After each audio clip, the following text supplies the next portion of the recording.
Now, joining me to do a breakdown in this conversation will be a sport journalist who, of course, knows his onions when it comes to basketball and the NBA. I've got Uche Emmanuel, I beg your pardon. Uche Emmanuel, thank you so much for joining us on the show.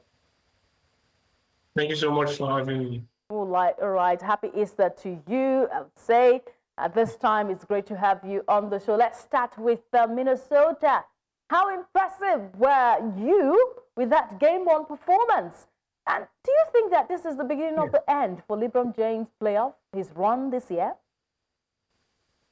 Not necessarily. Lakers entered this game as heavy favorites. They played the game at home, but it took Minnesota breaking a franchise record of 21 three-pointers because they were shooting lights off from the start of the game, and Lakers couldn't keep up. Only Luka Doncic could keep up, matching up with 37 points. But the rest of the team, they were handheld by the Timberwolves, which caused a huge upset for them to take Game 1. It was a 22 points loss, and it was not what everyone had foreseen from the Timberwolves, but they got it done. They knocked down shots, they defended well, they kept LeBron on the backseat, they kept Austin Reeves in the backseat. And Luka is unplayable, is unguardable. You can only control so much in the game.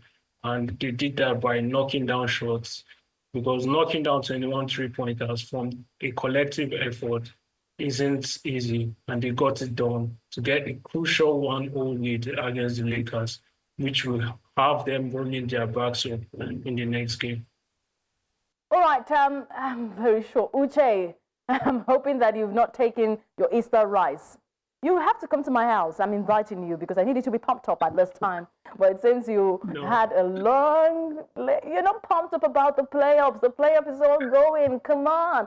Have you ever seen the Minnesota going up against Lakers? Come take Easter rice in my home. Come on. No problem. No problem. I'll be there. All right, let's talk about the Nuggets right now. They clawed back from 15 down to beat Clippers in overtime. How crucial was Russell Westbrook? That late game heroics. I was shocked. That game. Nikola Jokic also, his leadership got them that win. How crucial was those performances? Yeah, in my predictions, I put the Clippers leading that game because they started the game off well. The first quarter was a huge game for them. I didn't expect the Nuggets to throw back.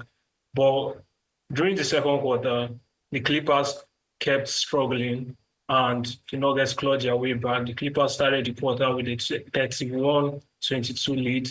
The second quarter, the Nuggets were off. The Clippers were trailing back. Kawhi couldn't make up to James Harden. James Harden was basically doing everything. Nikola Jokic was amazing. He has been amazing throughout the season. He almost had a near triple-double. So it was crucial. And we have to give big ups to Russell Westbrook. He has been a series of controversy around his career throughout the late years of his career.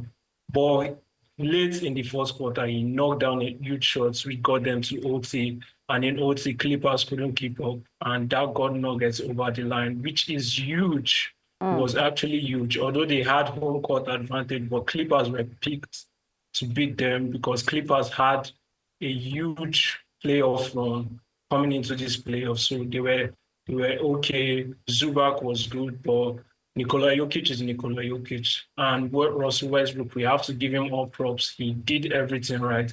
He reminded us of old Russell Westbrook, and I hope they keep it up, because if he shows out, then the Nuggets have a good way of winning this game. All right, I'm seeing brilliant performances from the NBA playoffs already. Game 1, already here, and we're hoping to see more crackers heading up to the games for the playoff. Time at our friend Uche, but let's see that Knicks, they pulled away with a 21-0 fourth-quarter run. What clicked for Brunson there? Quickly, please.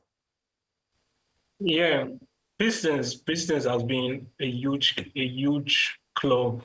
They've done everything right behind their coach JB Bickerstaff. They've done everything right. They made everything work heading into the playoffs. They almost got the 5th seed from the Bucks, but the Bucks were able to win them in back-to-back games, which landed them in the 6th seed.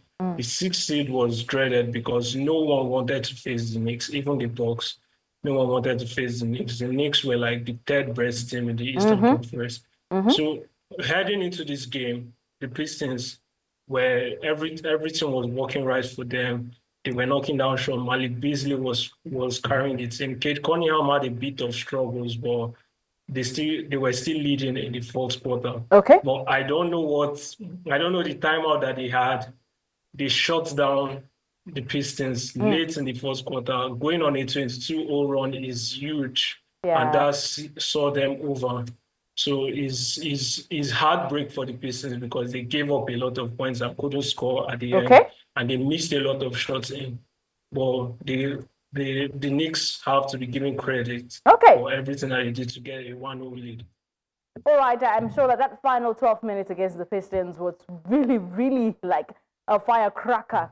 But time and our friend, we have to call it a wrap on the show. Thank you so much, Uche Emmanuel. Uche, come to my house.